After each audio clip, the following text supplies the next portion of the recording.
ఆధ్యాత్మిక సభా సరస్వతికి పునః ప్రణామాంజలిని సమర్పించుకుంటూ పరోక్షంగా అపరోక్షంగా ఈ బ్రహ్మ విద్యను అనుష్ఠానం చేసుకోవడానికి కంకణబద్ధులై యత్నిస్తున్న సదస్సులందరికీ సాధకులందరికీ స్వాగతం, పునఃస్వాగతం, దివ్య స్వాగతం. You welcome. Thank you. జయవస్తు.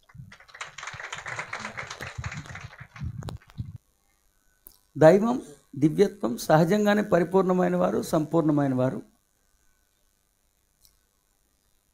తన్ని తాను క్షుద్రముగానో లేకపోతే శుభంగానో, సవ్యంగానో అపసవ్యంగానో అభివర్ణించడానికి సాధ్యం కానటువంటి వారు. ఎందుకంటే సవ్యముగా పిలువబడుతున్న సవ్యము ఆయనలో అంతర్భాగంగానే ఉంది, అపసవ్యము కూడా వారిలో అంతర్భాగంగానే ఉన్నది. కాబట్టి దైవాన్ని సవ్యంగా అపసవ్యంగా అభివర్ణించడం సాధ్యం కాదు. అలాగే దివ్యత్వం యొక్క దృక్కోణంలోకి దర్శించినప్పుడు ఏ అంశాన్ని సవ్యంగా అపసవ్యంగా మనం ముద్రించడానికి, తీర్పు చెప్పడానికి కూడా సాధ్యం కాదు. ఎందుకు అది అసాధ్యం కాదంటే, సవ్యంగా పిలువబడుతున్న ఆ సవ్యంలోనూ దివ్యత్వం ఉన్నది, అపసవ్యంగా పిలువబడుతున్న అపసవ్యంలోనూ దివ్యత్వం ఉన్నది. సో రెండిట్లోనూ దివ్యత్వం ఉన్నది కాబట్టి ఈ అంశాన్ని కూడా సవ్యంగా అపసవ్యంగా గుర్తించడం సాధ్యం కాదు. ఇక్కడ మీరు తెలుపు ఉంది, నలుపు ఉంది. తెలుపు నలుపు అని అంటాం, పర్వాలా. తీర్పులు ఇవ్వద్దంటే పులుసులో ఉప్పు ఎక్కువైపోయిందైనా ఉప్పు ఎక్కువైపోయిందని అనకూడదు, అట్లా కాదు. తెల్లగా ఉంది, నల్లగా ఉంది, పసుపుగా ఉంది, అదంతా కరెక్టే. తీర్పులు ఇవ్వటం అంటే తెలుపు మాత్రమే శుభసూచకం, నలుపు క్షుద్రం, అది తీర్పు ఇవ్వటం అంటే, అది అనలైజ్ చేయటం అంటే. తెల్లగా ఉంది, నల్లగా ఉంది అనటం పొరపాట్లేదు, కానీ తెల్లగా ఉన్నదే శుభం, నల్లగా ఉన్నది అపశుభం, అట్లా లేదు. ఓకే, ఇంకా ఉందా మీకు కీడు మంచి ముహూర్తాలు, తక్కువ ముహూర్తాలు? ఇంకా మీలో కూడా ఎవరైనా పెద్దవారు ఎవరికైనా ఒంట్లో బాగోకపోతే బయట పడుకోబెట్టడం, లోపల పడుకోబెట్టడం, అలాంటి చర్య చేస్తే, నాకు తెలిస్తే రెండోసారి ఎప్పుడు నా ప్రాంగణంలోకి కూడా రావద్దు మీరు. అలాంటి వాళ్ళు చేశారని తెలిస్తే నేనే criminal case human rights act కింద పెట్టి 20 ఏళ్ళు జైల్లో ఇస్తా, గుర్తుపెట్టుకుని. అసలు అంత లేని వాళ్ళు అనవసరం, అంత భయపడిపోయేవాళ్ళు. అమ్మ కొంచెం బాగోపోతే బయట పడుకోబెడతారా, మళ్ళీ లోపల పడుకోబెడతారా, మళ్ళీ బయట పడుకోబెడతారా? ఇక అంతకన్నా మానవత్వానికి అవమానం ఇంకోటి లేదు. సొంత ఇళ్ళే, మళ్ళీ తర్వాత వాళ్ళు అద్దెకి దిగరేమో అని. That stupidity. ఓకే, జయవస్తు. Next. Yes, it is wholly without positive or negative.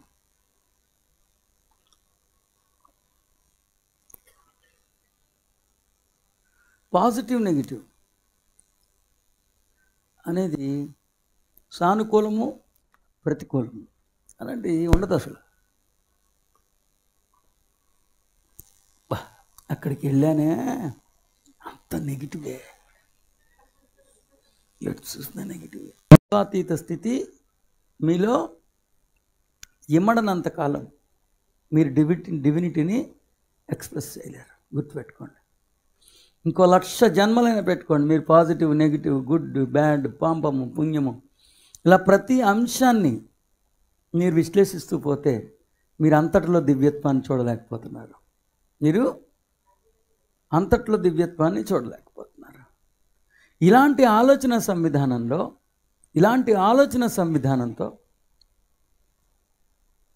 మీ దివ్యత్వాన్ని మీరు అభివ్యక్తీకరించడం సాధ్యం కాదు.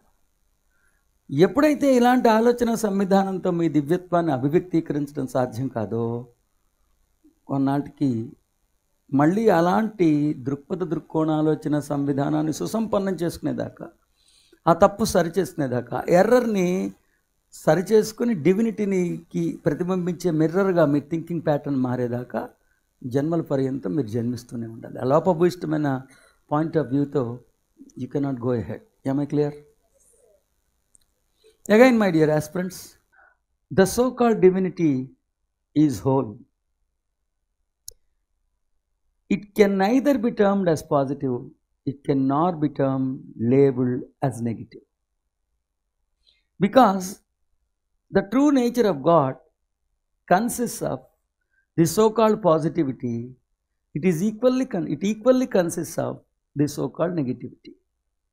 So analyzing God, analyzing the beautiful divinity, analyzing the wholeness as positive and negative is the mark of your ignorance. The more and more you are analyzing God as positive, the more and more you are analyzing God as negative or evil force, it indicates your ignorance. It is a parameter to evaluate your ignorance. And at the same time, if your thinking pattern is riddled in positivity and negativity, if you began to analyze and label the entire universe as something as good, something as evil, with that type of perception, you can never ever mirror the God within. You can never ever mirror the God within.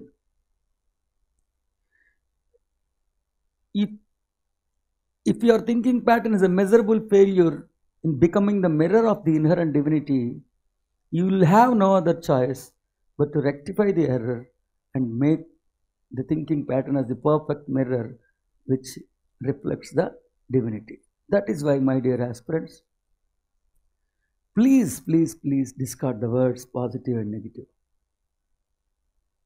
from your thinking pattern right now with immediate effect. Sooner the better. ద్వంద్వాతీత స్థితి, గీతాశాస్త్రం మొత్తం ఇదే చెప్పారు. ద్వంద్వం, ద్వైతం కాదు. ద్వంద్వం వేరు, ద్వైతం వేరు. ద్వైతం అన్నప్పుడు దైవం, దైవం కానటువంటిది. ద్వంద్వం అన్నప్పుడు రెండు విభిన్నమైన లక్షణాలుగా, మంచి చెడు, రాత్రి పగలు, అట్లా ద్వంద్వం. సో ద్వంద్వం, దైవము నువ్వు దేన్నైతే శుభం అనుకుంటున్నావో దాంట్లోనే ఉన్నది. ఆ శుభం కూడా దైవంలోనే ఉన్నది. దేన్నైతే నువ్వు అశుభంగా భావిస్తున్నావో అది కూడా దైవంలో ఉంది. కాబట్టి దైవాన్ని నువ్వు శుభంగా అశుభంగా అభివర్ణించడం నీ అజ్ఞానానికి ఒక కొలమానం అయిపోయింది. పోనీ ఆ దేవదేవుడి దివ్య దర్శనంతో దర్శిస్తున్నప్పుడు అన్నిట్లో ఆయనే ఉన్నారు కాబట్టి కొంతటిని శుభం, కొన్నిటిని అశుభంగా అభివర్ణించడం సాధ్యం కాదు. కానీ అలాంటి లోపపు ఇష్టమైన దృక్పథం ఉన్నంతకాలం నీ దివ్యత్వాన్ని నువ్వు అభివ్యక్తీకరించడం, అద్దం పట్టడం సాధ్యం కాదు. అడ్డం పడతావే తప్ప అద్దం పట్టావు. ఓకేనా? మరి అలాంటి దృక్కోణాలోచన సంవిధానాన్ని తండ్రి తనతో పాటు ఎలా ఉంచుకుంటారు? సో ఆ దురదృష్టమైన లోపభూయిష్టమైన అంశాన్ని నువ్వు ముండనం చేసుకుని సరి చేసుకునేదాకా మళ్ళీ జన్మలు నువ్వు ఎత్తుతూనే ఉండాలి. కాబట్టి ఇప్పటి నుంచి ఆ అవైదికమైన అంశాన్ని మీ ఆలోచన సంవిధానాన్ని నుంచి పూర్తి స్థాయిలో క్షాళన చేయండి, ముండనం చేసుకోండి, చేయవచ్చు. That's it. Next.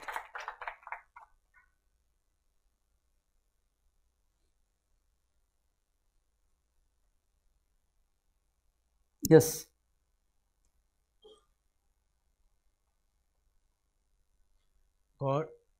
God is not perfect, for perfection is a limitation to ongoing, ever-changing, exuberant life. God simply is.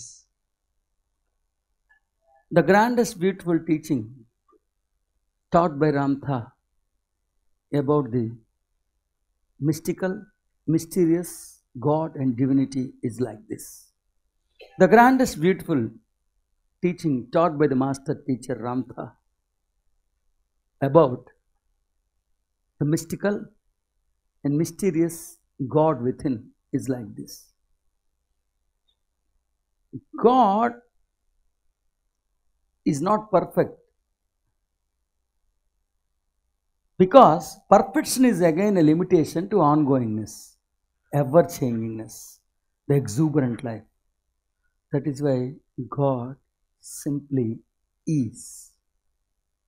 That is why God simply is. Perfection God is not perfect. Why God is not perfect? Because when you utter perfection, when you utter perfect, means it is implied that it is ultimate. It is utmost. There is no grander thing, greater thing than this perfection. Ultimate, you have already reached ultimate. Once you have reached ultimate, you are indirectly saying that it is the end. Once you say that it is ultimate, you are indirectly saying that it is the end. And once, if you say that it is the end, then the so-called ongoingness, the so-called infinity will not be there. That is why God cannot be termed as perfect. Because the moment you define God as perfect, you are accepting that there is no grander, greater state than this accomplishment. When once you say that this is the final accomplishment, there is no greater and grander accomplishment than this, you are indirectly accepting that this is ultimate. This is ultimate means you are saying that this is the end. When once you say that this is ultimate, this is end, there cannot be grander perfection than this, then it is a huge loss to the ongoingness. Then there cannot be a term called infiniteness, infinity. My dear aspirants, my simple question is, I am talking about the technology of the human brain.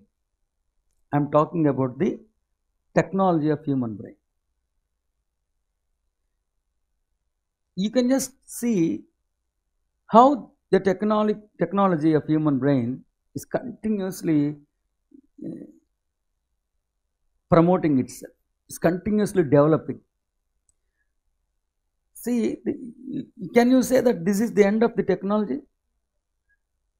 Tomorrow there might be another accomplishment. There might be flying cars. There may be cars with autopiloting cars. So there is no end. At the same time, do not conclude, do not be in a state of hurry to define God as imperfect. God cannot be imperfect because, why? Because the accomplishment accomplished by God at that particular juncture and state, at that phenomenon state, it is the ultimate. It is the perfection. So you can define like this. Every accomplishment accomplished by God is perfect. But this perfection cannot have any end. The perfection and the accomplishments of divinity continues forever and ever and ever. That is why God cannot be labeled as perfection. God cannot be at the same time labeled as imperfect. Because once you label God as perfect, you have become a hindrance for the continuous ongoing process, ever-changing, ongoing process. That exuberance of life is no more. That is why God simply is. God is not perfect. God is not imperfect. God simply is. That's all. So, దైవము పరిపూర్ణమైనది, అపరిపూర్ణమైనది అని అభివర్ణించటం హాస్యాస్పదమే. ఎప్పుడైతే దైవాన్ని నువ్వు పరిపూర్ణమైనది అని అన్నావో, అంతకన్నా మించి ఆవిష్కరించడానికి మరొకటి లేదని నువ్వు అంగీకరించినట్టు. అంతకన్నా మించి ఆవిష్కరించడానికి లేదన్నప్పుడు అక్కడ శిఖరం అయిపోయింది, పరిసమాప్తం అయిపోయింది, ముగింపు వచ్చేసింది.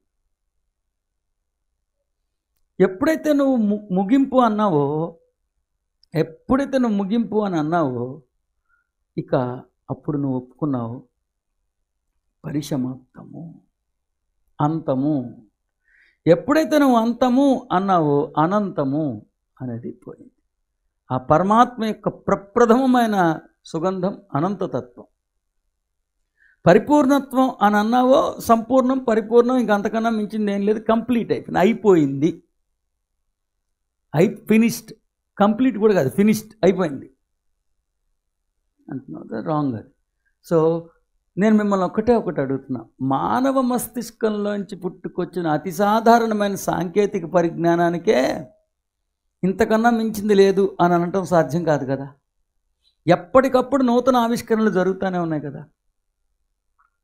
ఇలా ఎప్పటికప్పుడు ఆవిష్కరణలు జరుగుతూనే ఉంటే, ఎప్పటికప్పుడు ఆవిష్కరణలు జరుగుతూనే ఉంది, ఈ మానవ మేధస్సు నుంచి పుట్టుకొచ్చిన సాంకేతిక పరిజ్ఞానానికే ఒక ఇంతే అని చెప్పలేవు, ఎప్పటికప్పుడు పెరుగుతూనే ఉందే, దినదిన అభివృద్ధి చెందుతూ ఉందే. మరి ఆ దైవం యొక్క దివ్య మేధో సంపదకి, ఆ దైవం యొక్క దివ్య మేధో సంపదకి అంతమే ఉంటుంది. అందుకని ఇంతకన్నా మించింది లేదు అని అనటం సబబు కాదు. అలా అని దైవం అపరిపూర్ణమైన వారు అనమాట అంటే అంత ఆవేశపడమాక, తొందరపడిపోమాక. ఎందుకు అపరిపూర్ణమైన వారు కాదంటే, ఎప్పటికప్పుడు వారు ఆవిష్కరించిన ఆవిష్కరణ పరిపూర్ణమైంది, అప్పటికది పరిపూర్ణమైంది. కానీ అది ముగింపు కాదు, మరింత పరిపూర్ణమైన దాని దిశగా అనునిత్యం తన్ని తాను పరివర్తన చేసుకుంటుంటారు, అనునిత్యం తన్ని తాను వికసింపజేసుకుంటూ ఉంటారు, అనునిత్యం తన్ని తాను ఉద్ధరింపజేసుకుంటూ ఉంటారు. అందుకనే దైవాన్ని పరిపూర్ణమైన వారిగా, దైవాన్ని అపరిపూర్ణమైన వారిగా అభివర్ణించడం హాస్యాస్పదం. దైవము అంటే దైవము అన్నది అస్థి అని మాత్రమే అభివర్ణించడం సాధ్యమవుతుంది. సో ఎన్నోసార్లు నేను మీకు విన్నవించుకున్నాను, ఎప్పటికప్పుడు కొంతమంది కొత్తవారు పాతవారు కలిసి మనం ప్రయాణం చేస్తుంటాం కాబట్టి, ముఖ్యంగా నేను ఉపదేశించే సుజ్ఞాన సారాన్నంతా కలిపి నేను ప్రార్థనగా అందివ్వటం జరిగింది. ముఖ్యంగా నేను ఉపదేశించే సుజ్ఞాన సారమంతా కలిపి మీకు ప్రార్థన రూపంలో అందించడం జరిగింది. ఎన్నోసార్లు ఈ ప్రార్థన యొక్క విశిష్టతను తెలియజెప్పాను. కానీ ఒక్కళ్ళైనా కొత్తవారు ఉంటే వారికి లబ్ధి పొందాలని, ఇప్పటికే నాతో పాటు కొన్నాళ్ళ పాటు ప్రయాణం చేసిన వారికి మరింతగా సుసంపన్నం చేసుకున్న జ్ఞానం పటిష్టం అవ్వటానికి మళ్ళీ నేను ఆ ప్రార్థన అంశాన్ని చెప్తూ ఉంటాను. నిజంగా ప్రార్థన చేయటం ఎంత ఇంపార్టెంటో, ప్రార్థన గురించి ఇలా చెప్పడం కూడా అంతే ప్రధాన భూమికని పోషిస్తుంది. ఎందుకంటే ప్రార్థన చేస్తున్నప్పుడు నేనేమంటానో మళ్ళీ దాన్ని అందుకోవాలని ఆ తపనలో ఉంటారు. కానీ దాని సారము, దాని అంతరార్థము, దాని అర్థము, అంతరార్థము, అనుష్ఠానం అవ్వటం అవన్నీ పెద్దగా ఉండవు మీలో. కాబట్టి మరొకసారి ఆ ప్రార్థన యొక్క విశిష్టతని వాళ్ళు తెలియజేస్తున్నాం. మొత్తం ఆధ్యాత్మికత అంతా కలిపి ద కీ ఫ్యాక్టర్ ఏంటంటే, the magical and mystical key factor of spirituality is నేను. So the mystical and magical part is the true I am. The true I am plays a predominant role in the entire spiritual journey. ఆధ్యాత్మికతని చాలా సులభంగా నేర్చుకోవచ్చు, చాలా కష్టతరంగా కూడా తెలుసుకోవచ్చు. సులభతరంగా, సునాయాసంగా, అనాయాసంగా నేర్చుకుందాం అనుకున్న వారికి నేను అన్నది చాలా ముఖ్య భూమికని పోషిస్తుంది. ఏంటి? ఐయామ్. ఈ అయాం అర్థమైపోతే ఇంకేం అవసరం లేదు. ఈ అయాము ఏంటో తెలియజేయడానికి ప్రయత్నిస్తున్నా. అతి సాధారణమైన మానవుడు, ఆధ్యాత్మిక జ్ఞానంలో కనీసం ప్రవేశ పరిచయం కూడా లేనివాడు, ప్రాథమిక పరిచయం కూడా లేనివాడు, దైవం కోసం కేవలం బాహ్యంలోనే అన్వేషిస్తున్నవాడు, ఇంకా స్థల పురాణాల్లో ఇంకా నదుల యొక్క సమర్థతతో నదీ స్నానాలు, సముద్ర స్నానాలు, ఆవుత్స ఈ ఈ ఈ స్థితిలో ఉన్నవాడు తన్ని తాను ఆవు అనుకుందాం, అటుమాటికి అలా అంటాను, నాకు కష్టంగా ఉంది. ఆవు, ఓకే. ఆవు కూడా దీన్ని అనుకుంటాడు, ఐయామ్, నేను అని దీన్ని అనుకుంటాడు.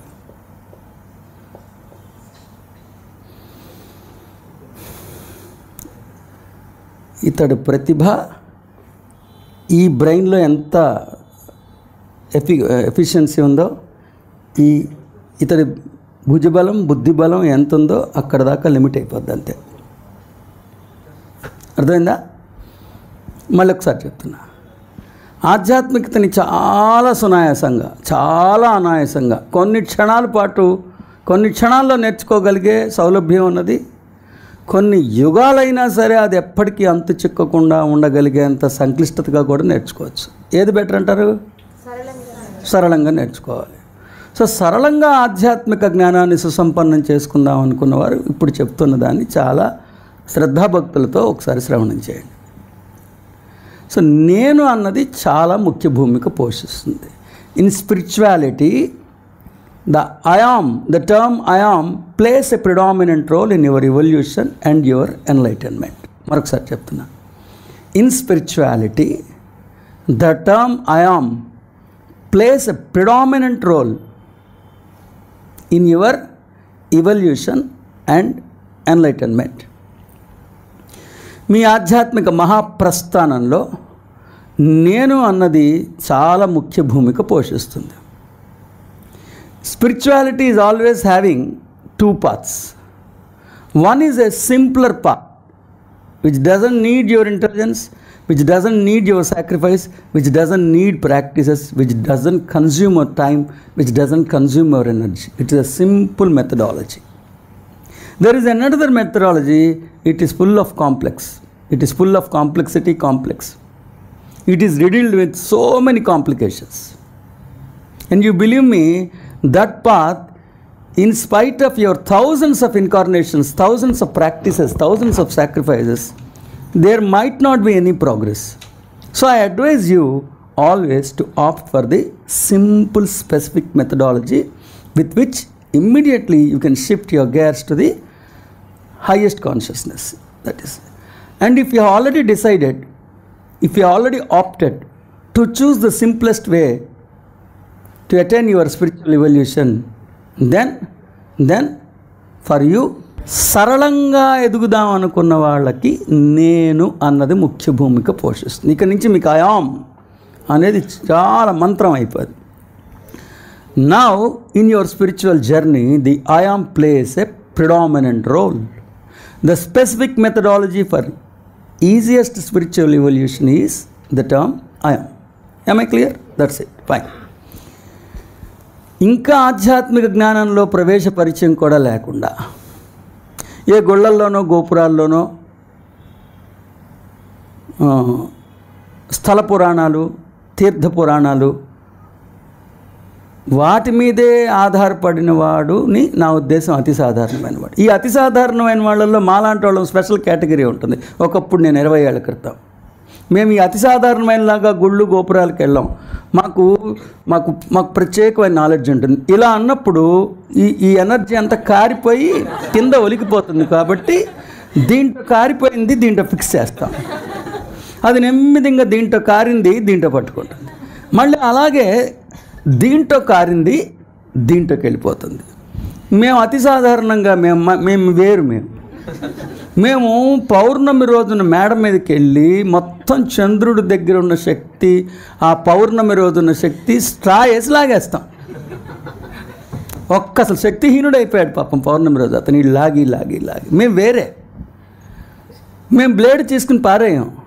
తీసుకెళ్ళి త్రికోణంలో పెడితే అది భలే పదును అవుద్ది. అలాంటి వాళ్ళు. ఇంకోటి ఏంటి, ఆవు. ఓకే, ఆవు. వీళ్ళందరూ దీన్ని అనుకుంటారు నేను. దీన్ని అంటే ఏంటి? మనసు, బుద్ధి, శరీరాన్ని నేను అనుకుంటారు.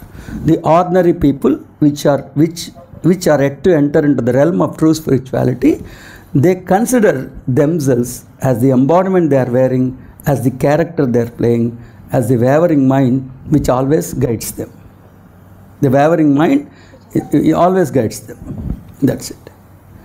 ఇంకొంచెం ఈ పాత్లోంచి ఇంకొంచెం చెడ్డ మార్గంలోకి ఇంకొంచెం, వీళ్ళేం చెడ్డవాళ్ళు కాదు. ఇప్పుడు నేనేమి ఎవరిని చులకన చేయట్లేదు, నేను కూడా కారిపోద్దామని ఇలా పెట్టుకునేవాడిని కారిపోకుండా, ఎందుకంటే నేను అదే చేసే కదా. ఇది అయిపోయిన తర్వాత నెక్స్ట్ కేటగిరీ ఏంటంటే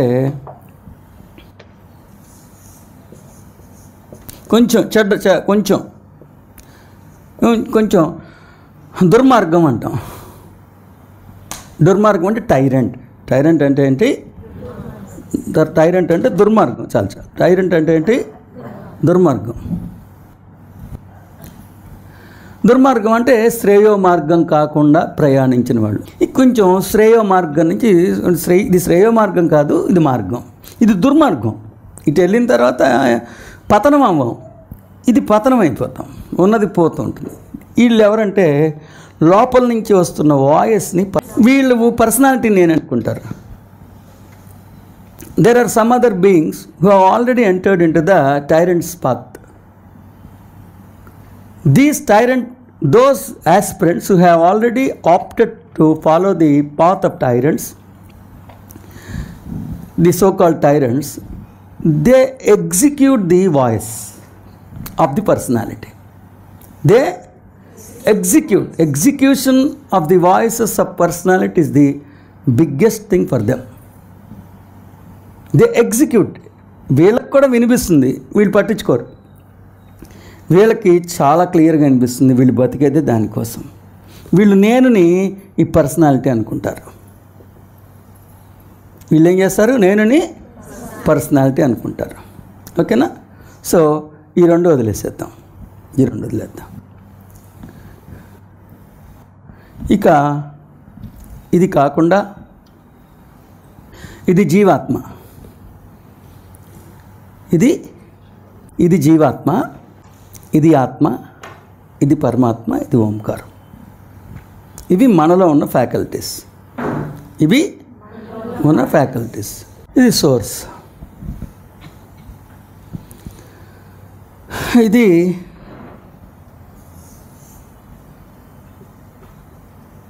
పాత్ర, జీవాత్మ ఎంచుకున్న పాత్ర. ప్రాబ్లం ఏంటంటే ఈ ఎందుకు పనికిరానోడే అక్కడ భూమికి పోషిస్తాడు. అది అసలు ఈడు బ్యాట్లో ఉండేది, క్రీజ్లో ఉండేది ఈడు. అర్థమైందా? అసలు ఈడికి అస్తిత్వం లేదు. ఈడు డిసైడ్ చేయాల్సిందే. ఒకవేళ ఇతను నేను అనుకున్నాడు అనుకోండి, ఇతడి ప్రతిభ, ఇతడి పర్ఫార్మెన్స్ ఈ నేనుకే సరిపోద్ది. జీవాత్మ నేనుకే ఇతడి ప్రతిభ, ఇతడి రాణించగలిగేది ఈ నేనుకే సరిపోతుంది. ఏమే క్లియర్? ఒకవేళ ఇంకొంచెం ఎదిగి ఈ శివ అంటాం కదా, శివ అని నేను అనుకున్నాం అనుకో, శివ అంటే ఇతడి ప్రతిభ, ఇతడి పరిణితి, ఇతడి పురోగతి, ఇతడి ఫలశ్రుతి మొదలైనవన్నీ కూడా ఇక్కడికే సరిపోద్ది. సింపుల్గా చెప్తున్నా, ప్రమాణం చేసి చెప్తున్నా, యథార్థంగా చెప్తున్నా. ఇది పరమాత్మ. ఈ పరమాత్మ నేను అనుకున్నప్పుడు ఇతడి ప్రతిభ, ఇతడి పురోగతి, ఇతడి రాణింపు, ఇతడి ఫలశ్రుతి ఆ రీతిగానే ఉంటాయి. ఇంకా ఎదిగి ఒకవేళ ఇతడు అనుకున్నాడు అనుకోండి, ఇక అది ఇక్కడికే మనం ఇంకేం చెప్పలేము. ఇక్కడికి ఇంక అసలు మాటలు కనిపెట్టాల్సి ఉంటుంది. ఈ జీవాత్మ అనే దాన్ని రీప్లేస్ చేద్దామంటే ఇక్కడ ఫస్ట్, సెకండ్, థర్డ్ కాన్షియస్నెస్ అనుకోండి. ఎగ్జాక్ట్గా అదే జీవాత్మ అని నేను చెప్పలేకపోయినా ఈ కాంటెక్స్ట్లో అలా అనుకోవచ్చు. ఇంకో పాయింట్ ఆఫ్ వ్యూలో ఎక్స్ప్లెయిన్ చేయాలంటే first, second, third consciousness, fourth consciousness, fifth, sixth, seventh consciousness, ఇది ఇన్ఫినిట్ కాన్షియస్నెస్. ఏమై క్లియర్? ఇప్పుడు డిసైడింగ్ ఫ్యాక్టర్ ఎవరండి? I am. My dear aspirants, pay attention to this beautiful teaching. I am making it very clear. If you are yet to enter into the true spirituality, naturally you identify yourself with the embodiment, with the character, with the wavering mind. This is the replica of that. When you identify yourselves with the character embodiment, then your performance, your growth, your evolution is limited to this caliber. Okay? That is called as కర్మబద్ధుడు, లేకపోతే కర్మలో చిక్కుకుపోతాడు, కర్మబంధం. That is called as కర్మబంధం. Exactly, that is called as కర్మబంధం. కర్మబంధం అంటే ఏంటి? నీ పాత్ర యొక్క ప్రతిభకే నువ్వు పరిమితం అయిపోవడం. దట్ ఈస్ కాల్డ్ ఎస్ కర్మబంధం. Supposing this is okay, but this is not worst, this is okay, but if he enters into the another dangerous path, the path of tyrants, what is tyrant? Those who has opted for the worst route,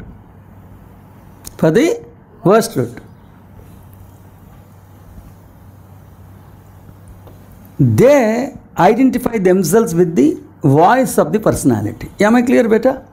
They identify themselves with the voice and the noise, the temptations of the personality. That is most dangerous. The voice of the personality always separates you from the entirety. The one and only agenda of the personality is it always separates you from the entirety. Supposing if you identify yourself with the voice and noise of the personality, it is a miserable, it is the worst scenario. Am I clear? There are another 4 beautiful faculties which are very much inherent within us. There are another beautiful 4 faculties which are very much inherent within us. After them, the so-called Jivatma.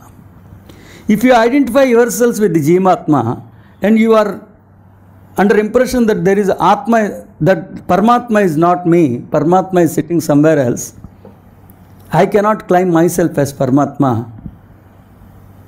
I am not entitled to claim myself as Paramatma, Paramatma is somewhere else. No, it is a sin to claim, to identify myself with the Paramatma. Then nothing wrong. He adores Paramatma, he prays Paramatma, he worships Paramatma. But take it granted from me, the Paramatma will be helpless. Because ఎవరు నేను అంటే వాళ్ళే batting పిచ్లోకి వస్తారు. నీకు అర్థమయ్యేది చెప్పడానికి నేను అంటే ఆ బ్యాటింగ్లోకి వస్తారు. If he identifies himself with the Jivatma, his caliber, his performance, his growth, his progress is limited to the efficiency of the Jiva. If he identifies himself with the Atma, he is limited to this. If he has identified himself with the Paramatma, then because Atma and Paramatma both are in Atma and Jivatma both are in Paramatma, his performance will be on par with the performance of the Paramatma, because Paramatma will be in the pitch, he will be batting. Your human intelligence is not needed. He will guide us, he will direct us, he will take the batting, because he plays a predominant role in our evolution process. That's it. Supposing if you are still matured, if you want to still stretch, చూసినప్పుడు that stretch కాదు, if you want to still stretch and make forward, go ahead, progress forward, then if you identify yourselves with the source, Omkaram, then sky is this. Sky is also a limit. There is no limit for me. Simpler. మళ్ళీ నేను మరి నీకు రావడానికి వీలవుద్దో లేదో ఇది నేర్చేసుకుని వెళ్ళిపోవచ్చు. చాలా క్లియరా? నేను ఇందాక తెలుగులో చెప్పింది ఇప్పుడు ఇంగ్లీష్లో చెప్పా, కానీ నేను ఏది ఎవరికి మిస్ చేయట్లేదు అని గుర్తుపెట్టుకోండి. ఎందుకంటే ముంబై నుంచి కూడా చూస్తున్నారు కాబట్టి ఇంగ్లీష్లో కూడా ప్రతి పాయింట్ చెప్తున్నా. ఎక్కడైనా మిస్ అయితే నువ్వు నాకు రిమైండ్ చేయి, ఈ పాయింట్ చెప్పలేదని నేను చెప్తాను. This is the scenario. కానీ సెలెక్ట్ చేసుకునేవాడు ఈడు, అది ప్రాబ్లం. సో జీవాత్మ, ఒకవేళ ఇతను జీవాత్మలోనే ఆత్మ పరమాత్మ ఉన్నారనుకున్నప్పుడు అది జీవాత్మను ఎంచుకున్నట్టు కాదు. ఇది జీవాత్మే అని అనుకుంటే అప్పుడు జీవాత్మని ఎంచుకున్నట్టు. మీరు అడిగిన ప్రశ్న చక్కటి ప్రశ్న.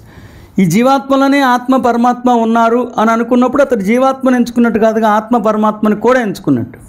లేదు, జీవాత్మ సపరేటు, నేను జీవాత్మనే, నేను పరమాత్మను అనుకోకూడదు, అసలు అలా క్లెయిమ్ చేయడం కూడా తప్పు, ఐడెంటిఫైయింగ్ మైసెల్ఫ్ విత్ ది పరమాత్మ అనుకుంటేనే అప్పుడు నేను చెప్తాను నిజంగా ఇతనికి జీవాత్మలో ఆత్మ పరమాత్మ. సో నేను వారు అడిగినట్లుగా ఈ జీవాత్మలో ఆత్మగారు పరమాత్మ గారు ఓంకారం గారు ఉన్నారనుకున్నప్పుడు అతను జీవాత్మలో ఉన్నట్టు కాదండి, అతను ఏకత్వంలోకి వెళ్ళిపోయినట్టు. కానీ ఒకవేళ ఇతడు జీవాత్మ మాత్రమే, ఇది ఆత్మ పరమాత్మ అన్యంగా ఉంటారు అని అనుకున్న అపోహలో ఉంటే మాత్రం ఇతడు ప్రతిభ జీవాత్మ దాకానే ఉంటుంది. ఓకేనా? ఆత్మ అనుకుంటే ఆత్మ దాకా ఉంటుంది, పరమాత్మ అనుకుంటే దాకా ఉంటుంది. దీన్ని ఇంకొకటి చెప్తున్నా. ఈ జీవాత్మ, ఆత్మ, పరమాత్మ, ఓంకారం ఇవన్నీ వదిలేసేయండి, మీకు అర్థం అవటం కోసం చెప్తాను.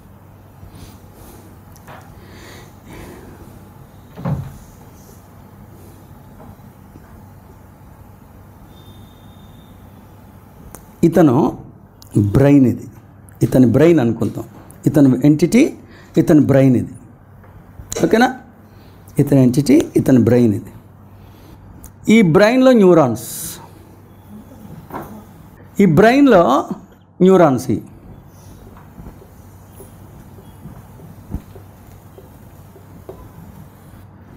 ఓకే, ఇది హార్డ్వేరే. ఈ బ్రెయిన్లో ఉన్న న్యూరాన్స్ ఇవన్నీ కూడా హార్డ్వేరే. ఏమై క్లియర్? దీంట్లో ఏ సాఫ్ట్వేర్ పెడతావు అనేది ఇంపార్టెంట్. ఈ హార్డ్వేర్లో దీంట్లో ఏ సాఫ్ట్వేర్ పెడతావు అన్నదే ఇంపార్టెంట్. దీంట్లో సాఫ్ట్వేర్ అంటున్నామే, దాన్నే నాలెడ్జ్ అంటాం, దాన్నే నాలెడ్జ్. మీ క్వశ్చన్ కోసం మళ్ళీ మార్చి ఇంకో రూట్లో చెప్తున్నాం. నాలెడ్జ్ అంటున్నాం. ఇది ఆత్మ, జీవాత్మ, పరమాత్మ అంతా కూడా అసలు వదిలేసేయండి, ఎందుకంటే కంటామినేట్ చేసేసారు వర్డ్స్ని. నాలెడ్జ్ దీంట్లో ఏమి నాలెడ్జ్ పెడతావో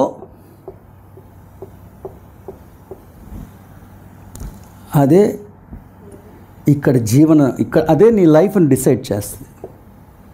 నీ లైఫ్ని డిసైడ్ చేసేది అదే. పైన ఎంతైనా నువ్వు క్రియేట్ చేసుకో, ప్లేన్ ఆఫ్ బ్లిస్లో ఎంతైనా ఎరగది. ఇక్కడ నీ నాలెడ్జ్, ఆ నాలెడ్జ్ డైరెక్ట్గా వచ్చేది. ఆ నాలెడ్జ్ పెట్టుకున్న నాలెడ్జ్ డైరెక్ట్గా మేనిఫెస్టేషన్ అవుతుంది. ఆ knowledge will give birth to attitude, prism and thinking pattern. That knowledge will give birth to attitude, prism and thinking pattern. నీ మీద నీకుండే దృక్పథం, విశ్వాన్ని వీక్షించే దృక్కోణం. విశ్వాన్ని అంటే నీ ఫస్ట్ విశ్వాన్ని వీక్షించావు, నీ జన్మలో జరిగే సంఘటనలను ఎనలైజ్ చేసుకుంటావు. ఏ పేరుతో నువ్వు లోపలికి ఆపాదించుకుంటున్నావు,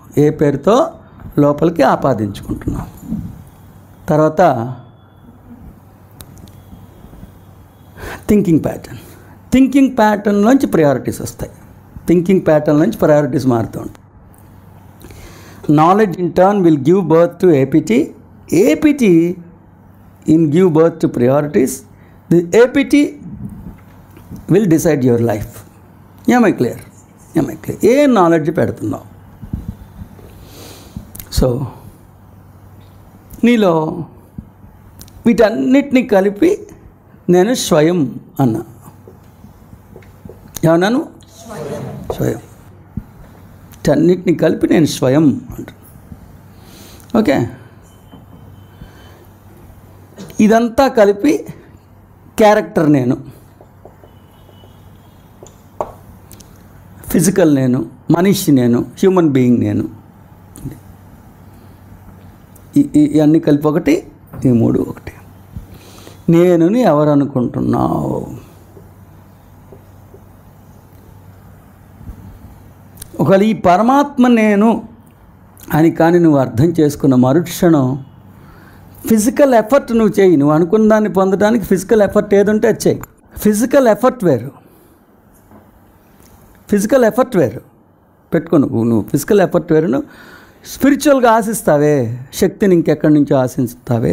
భౌతికంగా పెట్టాల్సిన ఎఫర్ట్ పెట్టడం వేరును, శక్తిని ఆశిస్తుంటావే, రిజల్ట్ని ఎక్స్పెక్ట్ చేస్తుంటావే. ఈ పరమాత్మ నేను అనుకున్నప్పుడు ఈయన దగ్గర నుంచి తప్ప ఫలితాన్ని ఇంకెక్కడి నుంచి ఆశించకూడదు. ఆశించం అర్థమైనోడు ఎవడో ఆశించం. అక్కడే నేను పిరమిడ్తో కూడా డిఫర్ అయింది. అక్కడే ఈ పరమాత్మ కాకుండా బ్లూ రూమ్స్, ఎల్లో వాటర్ అని చెప్పినప్పుడు నేను డిఫర్ అయ్యా. దాంట్లో డౌట్ ఏమి ఉండదు అసలు. దాంట్లో ఇంక పరమాత్మని తప్ప, పరమాత్మకి ఆల్టర్నేటివ్ ఇంకెవరినైనా గురువుని చూపించిన రాంగ్. అది గురువు పరమాత్మను చూపిస్తారు. గురువు తను ఆశ్రయించమని ఎప్పుడు చెప్పడం. పరమాత్మను ఆశ్రయించి మళ్ళీ తండ్రిని అడుగు. తండ్రిని అడిగి అలిసిపోయాను సార్, ఏం ఉపయోగం లేదంటే అలిసిపో, ఇంకా చచ్చిపో.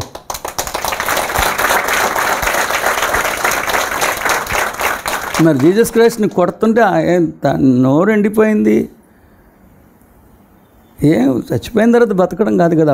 అప్పుడు ఏం రాలేదు కదా. తండ్రి నన్ను వదిలేసేయంటని కూడా అడిగాడు కదా. కానీ గెలిచాడు కదా. రిజల్ట్ రాకపోయినప్పుడే నీ క్యాలిబర్ ఇంకా ఎక్కువ ప్రూవ్ చేసుకోవడానికి అయింది. నిజంగా జీసస్ క్రైస్ట్ని కొట్టంగానే వాళ్ళందరూ చచ్చిపోయి ఉంటే అతడు క్యాలిబర్ అంటే తెలిసేది కాదేమో మనకి. సో ఎప్పుడైతే ఈ పరమాత్మని లేకపోతే ఈ వ్యవస్థ వైపు వెళ్ళావో హీరోయిన్ అయిపోయారు పరమాత్మ గారు. వీటన్నిటికీ అసలు ఇంకా చెప్పాలంటే ఓం ఆత్మగారు అనుకోవచ్చు. ఆయన హీరో అయ్యారు. అతను హీరో అయ్యాడు. ఎందుకంటే ఇక్కడ ఎగ్జిక్యూటివ్ డిపార్ట్మెంట్ ఈయనే చూసేది, ఇమీడియట్ ఆఫీసర్ ఈయనే మనకి. ఎప్పుడైతే ఇతన్ని కానీ నువ్వు ఎంచుకున్నావు నేననేది, ఇంకా లేచి మాత్రం కూడా ఎవరి నుంచి ఏం ఆశించవు. ఎఫర్ట్ పెట్టడానికి పెడతావు కానీ ఎక్కడి నుంచి ఆశించవు. సచ్చిన తల తెగిపోని తండ్రి నువ్వు ఇస్తావా ఇవ్వు. ఒకవేళ ఎప్పుడైనా పొరపాటున అడిగేసావు అనుకో ఆపుకోలేక, ఇంకెవరినైనా ఇందాక పొరపాటున అన్నాను నాకు అక్కర్లేదు, వాళ్ళని మడిచిపెట్టుకోమను, ఇందాక ఏదో చెక్కమని అనేసా కానీ నాకు అక్కర్లా అన్నాను, కానీ నా ఇంటెన్షన్ అది కాదు. ఏదో ఆ స్ట్రెస్ తట్టుకోలేక నేను అన్నాను కానీ నాకు అక్కర్లా. క్రిస్టియానిటీ అంత స్ప్రెడ్ అయింది ఎందుకు చెప్పండి? ఈ నేను తీసేసి యేసుని అడగమంటున్నారు వాళ్ళు. తండ్రిని నమ్ముకో, యేసుని నమ్ముకో అయిపోద్ది, యేసుని నమ్ముకున్న వాళ్ళకి ఆల్రెడీ కష్టాలు వచ్చినాయి అనుకో, అది ఇంకేదో చెప్పేస్తారు. చాలా ఈజీ. ఈ నేనుని, ఈ పరమాత్మ ఆత్మ జీవాత్మల ఓంకారాన్ని కాకుండా, ఈ తండ్రి నుంచి కాకుండా బయట నుంచి దేన్ని ఆశించినా చాలా ఈజీ. దాన్ని ద్వైతము అంటారు. దాన్ని ఏమంటారు? ఈ లోపల ఉన్న నేను కాకుండా నేను అనిచేసి నేను నుంచి అడగాల్సిన దాన్ని నువ్వు విగ్రహం నుంచి అడుగు, పిరమిడ్ నుంచి అడుగు, బ్లూ రూమ్స్ అడుగు నుంచి, బ్లూ వాటర్ నుంచి అడుగు, కృష్ణుడి నుంచి అడుగు, నిమ్మకాయ నుంచి అడుగు, తులసి నుంచి అడుగు. లేకపోతే ఇప్పుడు యాక్సిడెంట్ లేకుండా పిరమిడ్లు పెడుతున్నారు. నేను మంచోడిని కాబట్టి వాళ్ళ మీద కేసు వేయలేదు, కానీ వేస్తే మొత్తాన్ని ఆఫీసర్ని కూడా తీసుకెళ్ళి జైల్లో వేస్తారు. నాకు అనవసరం, నేను నా గురువు నాకు అది నేర్పల. తీసుకెళ్ళి వేస్తే ఏంటి, పబ్లిక్ నేషనల్ హైవే మీద ఇప్పుడు ఈ అమ్మాయి యేసుని నమ్ముతుంది. యేసులు పెడితే యాక్సిడెంట్లు ఆగుతాయని తను నమ్ముతుంది. ఇంకోడు అల్లాని పెడితే యాక్సిడెంట్లు ఆగుతాయని ఆయన అంటారు. జై శ్రీరామ్ అని నేను అంటాను. అది నేషనల్ హైవే, యాక్సిడెంట్లు ఆగిపోతాయంట. నేను సరైనవాడిని కాబట్టి నాకు అలాంటి పంధ ఇష్టం లేదు కాబట్టి ఆగే, కానీ పబ్లిక్ ఇంట్రెస్ట్లో వేస్తే సంతకం పెట్టిన ఆఫీసర్ని కూడా మనం హోర్డింగ్ పెట్టకూడదు సార్. మన బిల్డింగ్ మీద ఇప్పుడు నా ట్రూత్ కదా, పెద్ద సైజ్ బోర్డు పెడితే ట్యాక్స్ కట్టాలి. గుర్తుపెట్టుకోండి, నాదే కదా ఈ సంస్థ. బయట బోర్డు పెడతా కదా, అది చిన్న సైజ్ బోర్డు అయితే కట్టగలరు. పెద్ద బోర్డు పెట్టాను అడ్వర్టైజ్మెంట్ కింద వస్తుంది, పర్మిషన్ తీసుకుని ట్యాక్స్ కట్టాలి.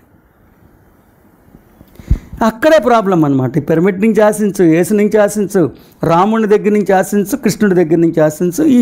ఈ యేసుక్రీస్తుని నమ్మిన వాళ్ళందరూ యేసుని, పరమాత్మ నుంచి ఆశించాల్సిందల్లా యేసు నుంచి ఆశిస్తున్నారు. మన ఇస్కాన్ వాళ్ళంతా శ్రీకృష్ణుడి నుంచి ఆశిస్తున్నారు. ఏళ్లలో వాళ్ళేమో త్రికోణం నుంచి ఆశిస్తున్నారు. పరమాత్మ నుంచి నువ్వు ఆశించడం మొదలుపెట్టినప్పటి నుంచి నువ్వు అంతర్ముఖీనమైన దృక్పథాన్ని సముపార్జించుకున్నట్టు మొత్తం.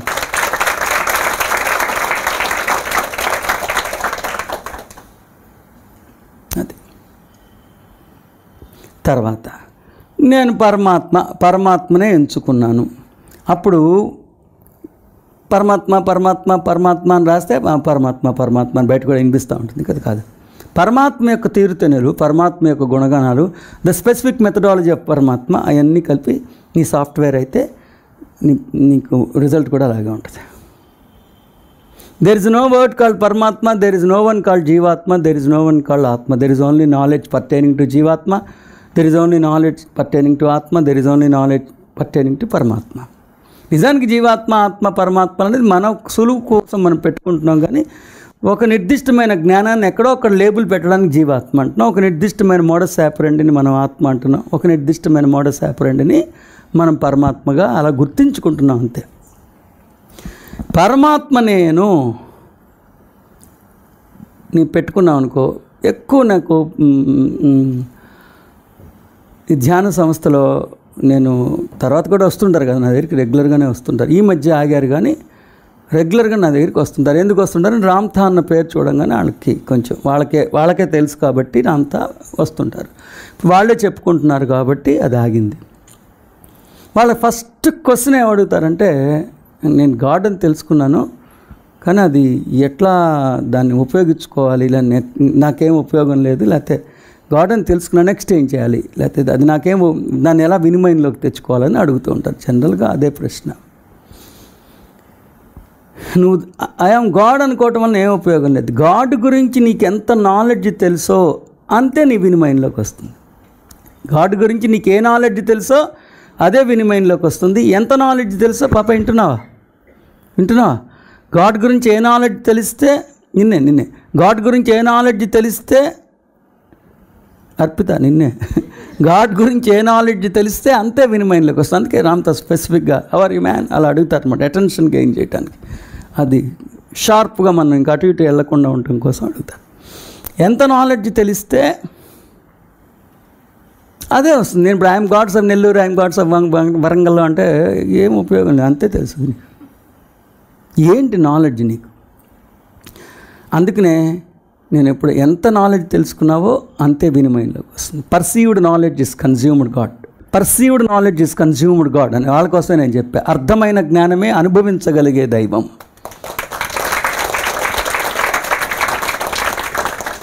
నువ్వు దైవం గురించి ఎంత తెలుసుకున్నావో అంతే వినిమయంలోకి వస్తుంది. ఎలా తెలుసుకున్నావో అదే వినిమయంలోకి వస్తుంది. ఇదంతా నిన్న తండ్రి చెప్పిన దాన్ని సరళంగా చేసి చెప్తున్నా. నిన్న చెప్పారు కదా ఆయన గాడ్ గురించి లక్షణాలు, గాడ్ గురించి. నువ్వు గాడ్ని చాలా రౌద్రంగా శిక్షలు విధిస్తాడనుకుంటే అదే. అందుకనే నేను గాడ్ కూడా తీసేయచ్చు. Knowledge. My dear aspirants, for the time being, just remove all the labels which are termed as Paramatma, Atma, Jivatma, Omkaram from your thinking pattern. For our convenience, we are labeling particular knowledge as Jivatma. For our convenience, we are labeling particular knowledge as Atma and Paramatma. Literally speaking, there are no labels for God. It is only for our convenience. So, it is simply not enough if you have begun to identify yourself with the Paramatma. It is simply not enough if you have just begun to identify yourselves with the Paramatma. There is a specific methodology. And the specific methodology is the knowledge you have earned, you have perceived, you have gained towards Paramatma. And the specific methodology is the knowledge you have nurtured, the knowledge you have gained towards the Paramatma. I am God అంటే సరిపోదు. ఆ God గురించి నీకేం తెలుసు? అందుకనే consumed knowledge, perceived knowledge is consumed God. అదొకసారి రాసుకోండి. Perceived knowledge is consumed God. అర్థమైన జ్ఞానమే అనుభవించగలిగే దైవం. అర్థమైన జ్ఞానమే అనుభవించగలిగే దైవం. అర్థమైన జ్ఞానమే నీకు ఎలా అర్థమైందో అలాగే, ఎంత అర్థమైందో అంతే ఉపయోగపడుతుంది.